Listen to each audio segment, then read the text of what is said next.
The woods of Black Hollow have always been the kind of place people pass through without stopping. Even in daylight, the trees seem to lean inward, their branches woven together like the fingers of a hand determined to keep its secrets. On a winter night in 1972, the quiet of that forest was broken by a scream that rolled across the hills, thin and sharp, like glass cutting through fog. Inside a crumbling cabin at the edge of the tree line, a woman was in labor. Her name was Clara Mayfield, and her husband had been dead for exactly 1 year. When the midwife arrived, guided only by a lantern's flicker, she found Clara drenched in sweat, her belly swollen, her eyes hollow. The smell inside the cabin was of mildew, decay, and something else, something sweet and rotten, like old fruit left too long on a windowsill. "He's coming home tonight," Clara whispered, her voice trembling. The midwife assumed she meant the baby. But the way she said it, the way her gaze drifted toward the locked door at the back of the cabin, made her blood run cold. Outside, the forest was silent. Even the crickets refused to sing. The midwife caught her reflection in the window, but for a moment, it looked like someone else was standing behind her, a man's face, pale and expressionless, fading as quickly as it appeared. When she turned back to Clara, the woman was humming something low and eerie, a lullaby with no words. Each note seemed to make the walls groan, as if the house itself were listening. The midwife had delivered dozens of babies in these mountains, but she had never seen a pregnancy like this one. The child's heartbeat was uneven, almost syncopated, like two rhythms fighting for control. Clara's skin bore strange marks, faintly glowing under the lantern light, patterns that seemed carved into her flesh rather than grown upon it. And in the corner of the room, next to an old rocking chair, lay a man's coat, caked in mud and soil, as if it had just been dug up from the ground. Then came the scratching. Slow at first, then frantic, coming from behind the locked door. Clara's breathing quickened, her eyes wide with terror, yet she smiled as tears streaked her face. "He promised he'd be here," she murmured, clutching her belly as thunder rumbled across the hollow and something unseen began to turn the handle from the other side. The night was cold enough to turn breath into fog, and the dirt road leading to the cabin was barely more than a trail carved through the wilderness.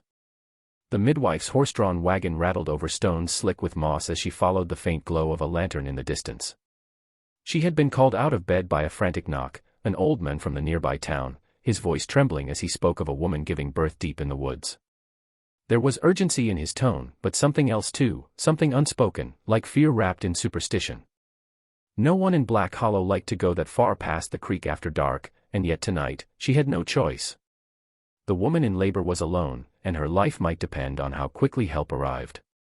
When the midwife reached the cabin, it stood like a shadow against the moonlight, half swallowed by vines and silence. Smoke leaked weakly from the chimney, but no sound came from inside. The wooden door creaked open at her knock, and there, in the dim light of a single oil lamp, stood Clara Mayfield. Her face was pale and hollow, her eyes ringed with sleeplessness. She looked older than her 25 years, as if grief had been gnawing at her ever since the day her husband was buried in the frozen ground a year before.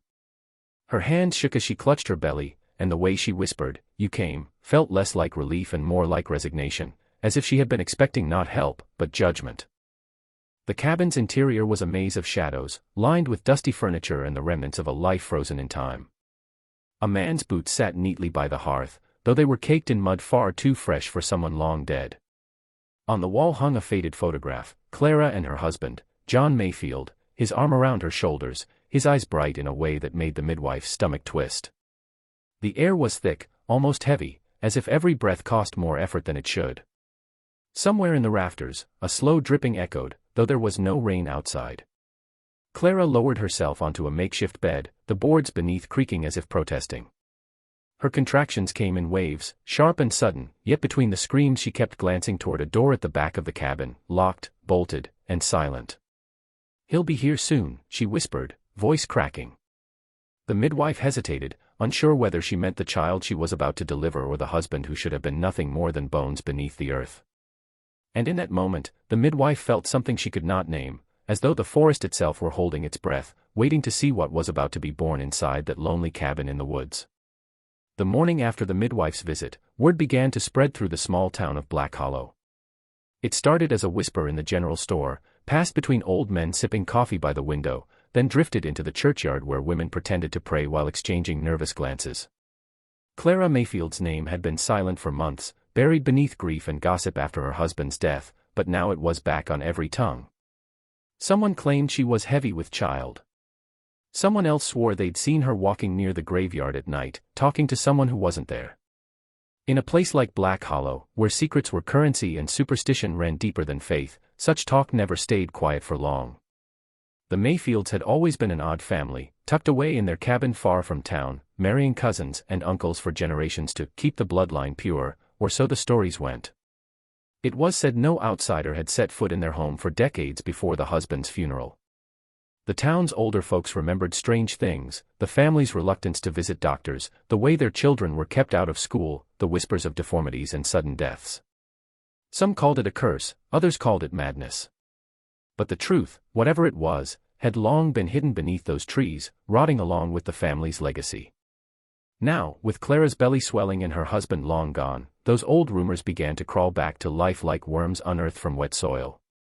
The preacher's wife swore she'd seen a light burning in the cabin every night since the thaw, even though no one had gone up there in months. A trapper claimed he found footprints near the Mayfield property, 2 sets, one small, one large, though there hadn't been a man in that house since the burial. And an old woman named Hattie, who had once been Clara's neighbor, told anyone who would listen that the Mayfields were never right with God, that their children were born with extra fingers and strange eyes that never blinked. By the 3rd day, the whispers had turned into quiet fear. Mothers pulled their children closer when they passed the road leading to the Mayfield woods. Men refused to hunt there, saying they'd heard laughter echoing through the trees when the moon was high. Even the sheriff avoided the trail, muttering that the family's bloodline had been cursed for generations, that something unnatural always came when a Mayfield woman gave birth. And though no one dared to say it aloud, everyone in Black Hollow shared the same question in their hearts: if John Mayfield was truly dead, then whose child was Clara carrying now?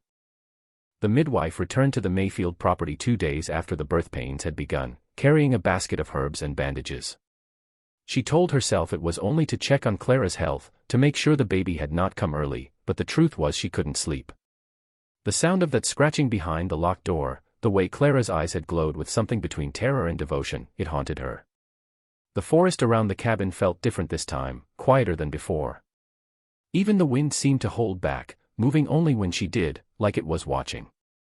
As she neared the clearing, she saw something strange, a trail of disturbed dirt leading from the path to the small graveyard behind the house. There were 5 graves there, marked with wooden crosses, each carved with the Mayfield name. The last one, smaller and newer, belonged to John Mayfield. The midwife remembered his funeral clearly, the freezing rain, the way Clara had stood motionless, eyes dry, as if she'd already buried him long before his body was lowered into the ground. But now the earth above that grave looked freshly turned. The soil was darker, loose, and scattered with dead leaves that had no business being there in the middle of spring. Someone, or something, had dug into it recently. The wooden cross had fallen sideways, snapped at the base like it had been stepped on. She knelt down and touched the dirt. It was damp and cold, but not with rain. The scent that rose up was sharp and metallic, too much like blood.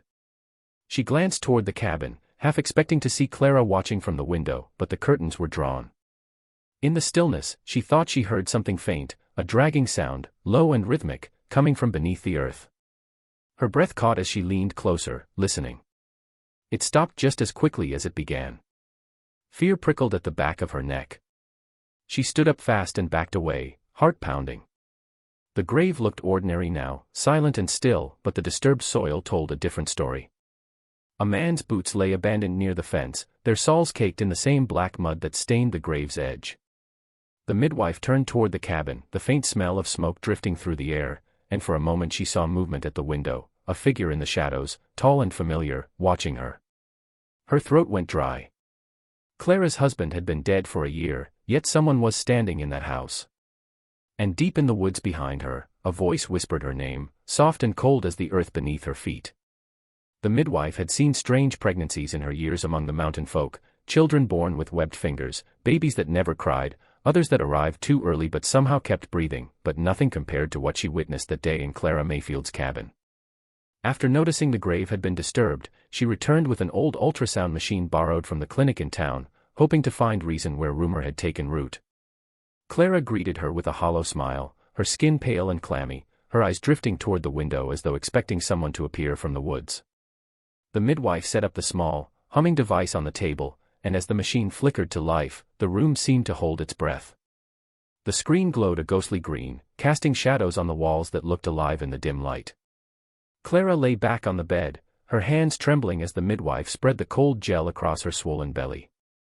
The machine began to buzz, and the familiar grainy static filled the room. But what appeared on the screen made the midwife's fingers stiffen. The fetus was moving, too much, too fast, and its shape seemed wrong. Its spine curved in sharp, unnatural angles, and there were movements that didn't resemble human limbs. For a moment, the midwife thought she saw two heartbeats flicker in the blur, one large, one smaller, pulsing out of rhythm like they were fighting for control. Clara turned her head away, tears streaming silently down her face. "He told me it would be different this time," she whispered. Her voice cracked on the last word, and when the midwife asked who she meant, Clara didn't answer. The heartbeat grew louder, echoing through the machine's speakers, a rapid thumping that made the midwife's stomach twist. Then, the screen flickered. The image glitched, static forming the outline of what looked like a face, just for a second, clear enough to make the midwife's blood run cold. It wasn't the face of a child. It looked older, defined, almost familiar. The midwife tore the probe away and stumbled back, nearly knocking over the lantern. The image vanished, leaving only darkness on the monitor and the sound of Clara's ragged breathing. The machine began to emit a soft, rhythmic pulse, even though it had been unplugged. Clara turned to her and smiled through her tears, whispering, "He's watching us." Outside, the wind rose suddenly, slamming against the windows as if something enormous had brushed past the walls. And for a brief moment, the midwife thought she heard a man's laughter, faint and distant, carried through the trees like an echo that shouldn't exist. The cabin had always been unnervingly still, but as the days passed, that silence began to feel alive. The midwife noticed it every time she came to check on Clara, the air inside thick, almost heavy, as though the house itself was listening. The old wood groaned under every step, and the shadows seemed to shift even when no light flickered. But what unsettled her most was the locked door at the back of the cabin. It was an old thing, warped by damp air and covered in scratches, with a heavy iron bolt that looked newer than the rest of the house. Clara never spoke of it, never went near it, and if the midwife's eyes lingered too long, she would change the subject with a trembling voice. The first time she asked what was behind it, Clara had simply said, "That room isn't mine anymore." At night, the scratching began. Faint at first, so soft it could have been a mouse in the walls, but soon it grew stronger, rhythmic, deliberate, as though someone was trying to claw their way out. The midwife had tried to convince herself it was the wind or the old board settling, yet each night the sound returned, always from the same place. Once, she woke in the rocking chair beside Clara's bed and saw the doorknob twitch. Just a single turn, slow and quiet, before stopping. She had stared at it for what felt like hours, afraid to blink in case it moved again. One evening, while Clara slept fitfully, murmuring the name John under her breath, the midwife walked closer to the door. The smell hit her first, a faint, metallic scent, like rust mixed with something decaying. Beneath the door, the wood was darker, as though soaked in something that had seeped through over time. She bent down, pressing her ear to the cold surface, and for a moment she heard it, a low hum, almost like breathing. Her heart pounded, but curiosity anchored her there. Then something scraped violently from the other side, loud enough to make her stumble back and drop the lantern. The light flickered wildly, throwing distorted shadows across the walls. Clara jolted awake, gasping, and before the midwife could speak, she shouted, "Don't open it. He's not ready yet." Her voice broke into sobs as she clutched her belly, rocking back and forth. The midwife froze, unsure whether to comfort her or flee. The door rattled once more, softly this time, like a whisper against the wood.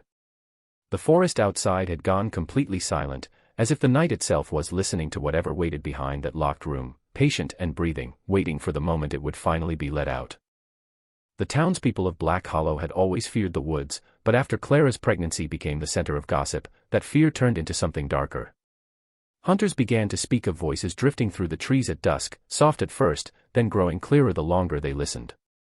It was always the same name being called, the same voice echoing between the hills. Clara, some swore it was the wind, others said it was an animal's cry twisting through the branches, but those who had known John Mayfield claimed otherwise. They said it was his voice. They said it sounded exactly as it had before he died. One evening, the midwife herself heard it. She had been walking the narrow trail toward the cabin, clutching her shawl tight against the chill, when a familiar tone drifted from the tree lean ahead. It wasn't loud, barely more than a whisper, but it froze her in place. The way it said Clara's name wasn't the way a stranger would. It carried affection, familiarity, and something deeper, ownership. The midwife turned in a slow circle, eyes scanning the trees. There was no one there, only the shapes of trunks twisting in the half-light, and yet the voice came again, closer this time, breathing the word like a secret. Clara. When she reached the cabin, Clara was sitting by the window, her hand resting on her stomach, humming softly. The melody she sang matched the rhythm of the whisper the midwife had heard outside. When asked if she'd heard anyone calling her, Clara only smiled faintly. "He talks to me when it's quiet," she said, her voice distant. "He says the baby will have his eyes." The midwife tried to reason with her, to remind her that John had been dead for a year, but Clara only turned her gaze toward the woods, where the mist was gathering thick and low.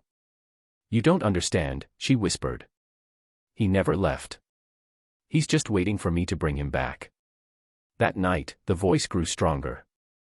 The neighbors down by the creek claimed they heard a man singing an old Appalachian lullaby, the same one the Mayfields had played at John's funeral. The melody floated through the forest until dawn, then stopped all at once. In the morning, the midwife found the front door of the cabin wide open, muddy footprints leading inside and ending near Clara's bed. The wind carried a faint echo through the trees, that same soft whisper repeating her name, as though death itself had learned how to call her home. The storm came without warning, rolling down from the mountains with thunder that rattled the glass and lightning that split the sky in crooked veins. The air inside the cabin grew heavy, pressing against the walls like a living thing. Clara was screaming, her contractions coming fast, her face slick with sweat. The midwife knelt beside her, trying to keep her calm, but the wind howled so loudly it drowned out her own voice. The old lamp flickered on the bedside table, casting jagged shadows that danced like figures on the walls. Each time lightning struck outside, the midwife caught a glimpse of something strange, marks beginning to appear on the floorboards beneath the bed, glowing faintly in the dim light. At first, she thought it was her imagination, a trick of the storm and exhaustion, but as Clara's cries grew sharper, the marks deepened, forming shapes that didn't belong to any alphabet the midwife had ever seen. They looked carved, yet she hadn't heard the scrape of wood or the strike of a blade. The smell of burnt air filled the room, and smoke began to rise from the floor as if something beneath was heating the wood from below. Clara's head rolled to the side, her eyes glassy and wild. "He's coming," she gasped, voice breaking into a sob. "He said he'd come back when the blood was ready." The midwife tried to lift her, to move her away from the strange markings, but Clara's body went rigid. A low hum began to fill the cabin, a vibration that made the walls tremble and the windowpanes buzz. Then, from the corner of the room, the rocking chair began to move on its own, creaking slowly back and forth. The midwife's breath caught as the sound of the storm outside began to fade, not disappear, but dull, as if the house were being sealed off from the rest of the world. Only Clara's cries and that strange hum remained. The symbols on the floor flared brighter, a deep, pulsing red that bled into the cracks between the planks. The midwife reached for her rosary, but the beads snapped in her trembling hands. The air tasted of iron, and for a heartbeat, she thought she saw a shadow rising from the glowing floor, tall, human-shaped, its outline blurred like smoke trying to remember a body. Clara arched her back and screamed one final time, her voice shattering into silence. The hum stopped. The lamp flickered out. And in the darkness that followed, something began to move beneath the bed, slow and deliberate, as though waking from a long and patient sleep. After that storm, the midwife couldn't sleep. Every time she closed her eyes, she saw those burning marks on the floor, the way the air had trembled, the sound of Clara's scream that had cut through the thunder like a knife. She had to know what was happening in that house, what Clara had meant when she said he's coming back. The next morning, with the wind still howling through the trees, the midwife returned to the cabin. Clara looked weaker, her skin pale as wax, her eyes dark and distant. She sat by the window, tracing invisible shapes on her belly with trembling fingers. When the midwife asked her what she was doing, Clara whispered, "Writing his name. It keeps him close." The midwife found the floorboards beneath the bed still marked, though the symbols had faded to a faint ash color. She knelt down to inspect them and noticed a small, leather-bound book wedged between the floorboards. The cover was brittle, the pages yellowed with age. Clara didn't try to stop her from picking it up. In fact, she only smiled sadly and said, it's been waiting for you." The midwife opened it and began to read. The handwriting inside was old, written by many different hands over generations, all signed with the same name, Mayfield. The first pages spoke of births, marriages, and deaths, but as the entries went on, they grew stranger, darker. The words spoke of keeping the blood pure, of preserving what they called the gift of continuity. Each generation had taken it upon themselves to marry within, to bear children only from their own line, believing their blood carried something sacred and eternal. There were notes about rituals, about births that required no priest, about graves that were never truly graves, and about a promise that the line would never end, not by death, not by distance. One passage, dated over a century ago, described a woman who gave birth alone in the woods after her husband's death, claiming his spirit had returned to her womb to continue the family name. As the midwife read, the room seemed to grow colder. Clara's voice broke through the silence, soft and detached. "We were never supposed to let outsiders in," she murmured. "That's why he came back. He has to make sure it stays pure." The midwife's fingers trembled as she closed the book, her stomach twisting with dread. She finally understood that what was happening wasn't new, it had been repeating itself for generations, written into the very blood of the Mayfields. Outside, the trees groaned under the weight of the wind, and in that sound, she could almost hear voices whispering the same word again and again, "Continue." The night of the birth came without warning. The sky had turned the color of bruised steel, and the forest around the cabin seemed to draw closer, swallowing every sound. The midwife arrived to find Clara already in the throes of labor, her body trembling violently, her breath shallow and ragged. The air inside the house was thick with the smell of iron and smoke, and the old marks on the floor had begun to glow again, faintly at first, then brighter with each of Clara's contractions. The midwife tried to calm her, but Clara's eyes were fixed on the window, wide and unblinking. "He's here," she whispered, her voice breaking between gasps. "He's waiting." The room pulsed with a strange rhythm, the heartbeat from the old machine she'd once used on Clara now humming from somewhere unseen, even though it hadn't been brought back since that night. The lantern flickered, and the walls seemed to bend inward, the shadows trembling as if alive. Clara screamed, clutching the sheets until her knuckles went white. Then, just as quickly, she fell silent. The midwife leaned forward, her heart hammering, expecting the stillness that followed death, but then she heard it, a sound that froze her blood. A heartbeat. Two of them. One fading, one strong. She looked down and saw the newborn lying motionless for a moment, slick with blood, before it opened its eyes. They were not the cloudy, unfocused eyes of a newborn. They were clear, dark, and knowing. The child didn't cry. It only stared, its gaze fixed on the window where the wind howled like a voice calling from the woods. Slowly, its tiny head turned toward the graveyard outside, as if it recognized something beyond the walls. The midwife followed its gaze and saw that the earth above John Mayfield's grave was moving again, rising and sinking like something breathing beneath it.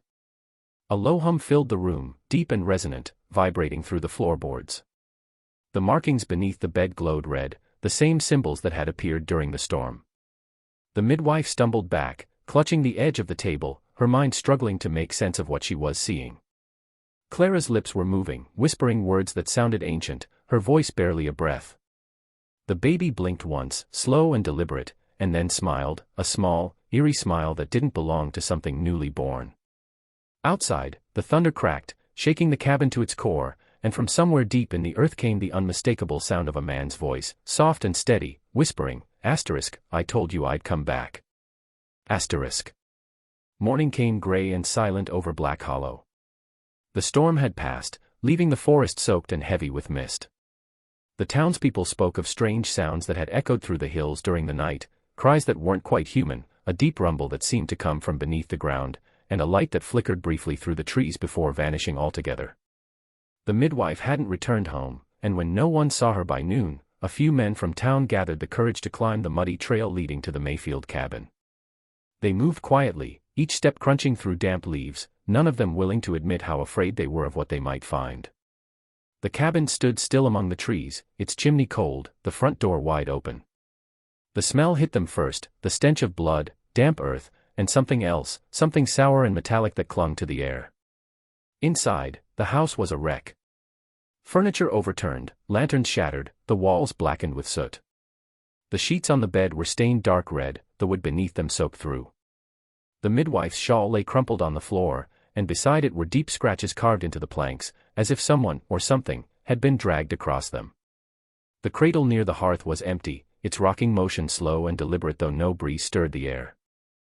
One of the men called out Clara's name, but only silence answered. Another stepped closer to the locked room at the back, the same door Clara had always kept sealed. The iron bolt hung loose now, bent and broken, the wood splintered from the inside. The men reached for the handle, hesitated, and then pushed it open. The room beyond was dark, windowless, and cold. In the dim light, they saw streaks of blood on the walls, smeared handprints leading toward a hole in the floor where the boards had been pried apart. The hole descended into blackness, damp air rising from it like breath. No one spoke after that. They backed out slowly, each of them feeling the weight of eyes on their backs though they knew they were alone. As they stepped outside, the forest was utterly still. The graveyard behind the cabin looked disturbed again, fresh soil turned over as though someone had climbed out. The cross bearing John Mayfield's name was gone, replaced by a small, blood-stained cloth wrapped around a bundle of herbs, the kind used by midwives to ease childbirth. The men didn't wait to understand what it meant. They left the cabin in silence, never looking back, as the fog swallowed the clearing and the faint sound of a lullaby drifted through the trees once more.